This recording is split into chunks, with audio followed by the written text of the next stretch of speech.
5 cities की night bulletin दिन भर बिहार में आपका स्वागत है। मैं गरिमा भारती। सूबे में आज कई जरूरी खबरें हैं। जिलों की भी छोटी बड़ी खबरों से आपको रूबरू कराएंगे, लेकिन सबसे पहले आज की सुर्खियों पर एक नजर। बिहार के जेलों में पुलिस का छापा। पूर्व सांसद विजय कृष्ण के पास मिला मोबाइल का SIM card. CM Nitish Kumar ने कार्रवाई को बताया सही। डिग्री पर तेजस्वी यादव ने विपक्ष को दिया करारा जवाब, बोले फर्जी तो नहीं है। बीजेपी विधायक ने बढ़ते अपराध पर अपनी ही सरकार को घेरा। जेडीयू में रालोसपा के विलय पर उपेंद्र कुशवाहा ने साधी चुप्पी। और छपरा में वार्ड सदस्य की हत्या पर फूटा लोगों का गुस्सा, की तोड़फोड़। और अब खबरें विस्तार से। सबसे पहले बात बिहार के जेलों में छापेमारी की। आज पटना, मुजफ्फरपुर सहित बिहार के सभी जेलों में पुलिस ने छापेमारी की, जिसके बाद सूबे में हड़कंप मच गया। पटना के सबसे बड़े केंद्रीय जेल बेऊर में डीएम चंद्रशेखर सिंह के नेतृत्व में पुलिस ने छापेमारी की। पुलिस ने 4 घंटे तक जेल में सघन तलाशी ली। जेल के अंदर और बाहर जो कुछ भी मिला, उससे इस जेल के सिस्टम पर बड़ा सवाल खड़ा हो गया। पुलिस टीम को जेल के अंदर सेल के पास से 2 मोबाइल फोन मिले हैं। इसके अलावा पूर्व सांसद और ट्रांसपोर्टर सत्येंद्र सिंह हत्याकांड के आरोपी विजय कृष्ण के पास से सिम कार्ड मिला। वहीं एक लाल डायरी भी मिली है, जिसमें 20 लोगों के फोन नंबर दर्ज है।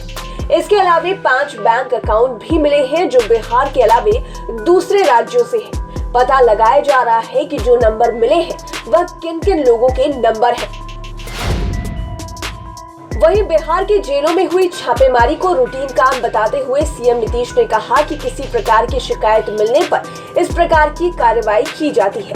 मुख्यमंत्री ने कहा कि मैं समय दर समय इन सब बातों की समीक्षा करता रहता हूं। जहां कहीं भी थोड़ी सी शिकायत मिलती है, उस पर तुरंत कार्रवाई की जाती है। जेलों में छापेमारी होते रहना चाहिए। इस प्रकार की कार्रवाई से लॉ एंड ऑर्डर की स्थिति कंट्रोल में रहती है। वहीं जेलों का संचालन कैसे हो रहा है, इसकी भी जानकारी मिलती है। विधानसभा में तेजस्वी यादव ने कुछ ऐसा कह दिया कि जिससे सभी लोग अचरज में पड़ गए। दरअसल बेनीपुर के विधायक विनय चौधरी ने तेजस्वी की शिक्षा पर सवाल उठाया, तो तेजस्वी ने करारा जवाब दिया। तेजस्वी ने कहा कि मैं स्कूल में पढ़ा हूँ, लेकिन मेरी डिग्री फर्जी नहीं है। उन्होंने यह भी कहा कि मेरा तो जन्म ही चपरासी के फ्लैट में हुआ है।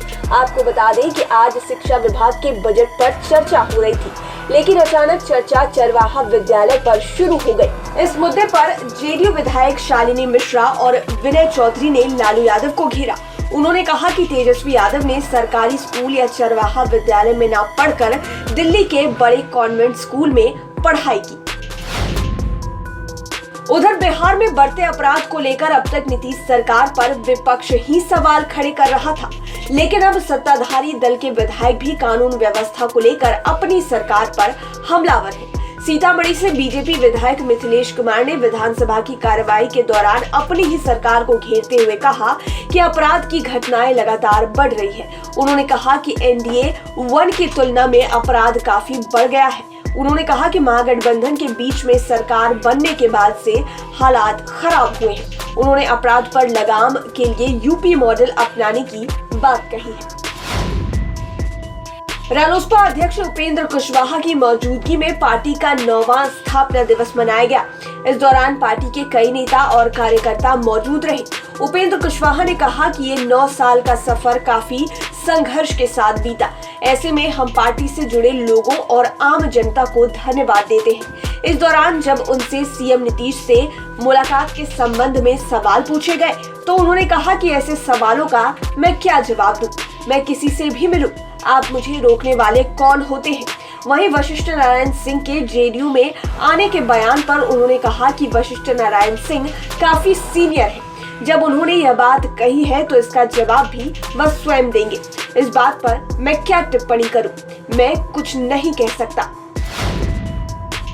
मुजफ्फरपुर शेल्टर होम केस के मुख्य आरोपी ब्रजेश ठाकुर की 1 करोड़ 45 लाख रुपए की अचल संपत्ति ईडी ने अपने कब्जे में ले ली है।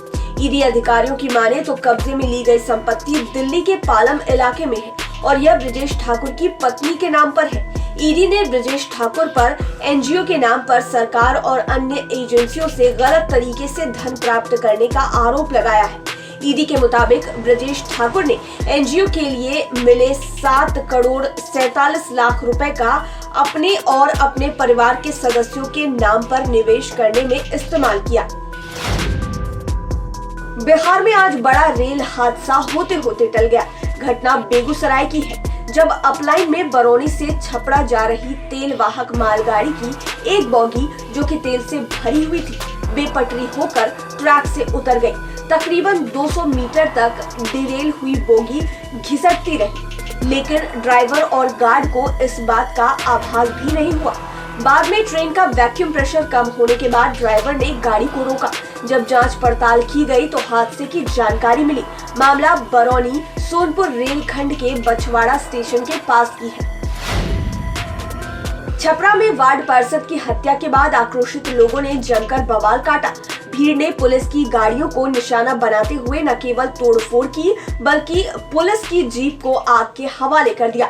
दरअसल छपरा के बनियापुर थाने के हरिहरपुर हंसाव गांव में अपराधियों ने वार्ड सदस्य की गोली मारकर हत्या कर दी। सुबह हंसराजपुर में गेहूं के खेत में उनका शव मिला, जिसके बाद लोग आक्रोशित हो गए। जब पुलिस पहुंची तो वो और भड़क गए, साथ ही तोड़फोड़ शुरू कर दी। मुजफ्फरपुर के काजी मोहम्मदपुर में बटलर के पास नाले में युवक का शव मिलने से सनसनी फैल गई। स्थानीय लोगों की सूचना पर पुलिस मौके पर पहुंची, जिसके बाद शव को निकाला गया। वहीं पुलिस ने कार्रवाई शुरू की। नगर डीएसपी रामनरेश पासवान ने बताया कि शव की शिनाख्त हो चुकी है। युवक का नाम सुजीत राय है, जो सकरा थाना क्षेत्र का रहने वाला है। फिलहाल पुलिस पूरे मामले की जांच में जुट गई है। आपको बता दें कि मुजफ्फरपुर में लगातार अपराध की घटनाएं बढ़ती ही जा रही हैं। लाइव सिटीज की नाइट बुलेटिन में फिलहाल इतना है।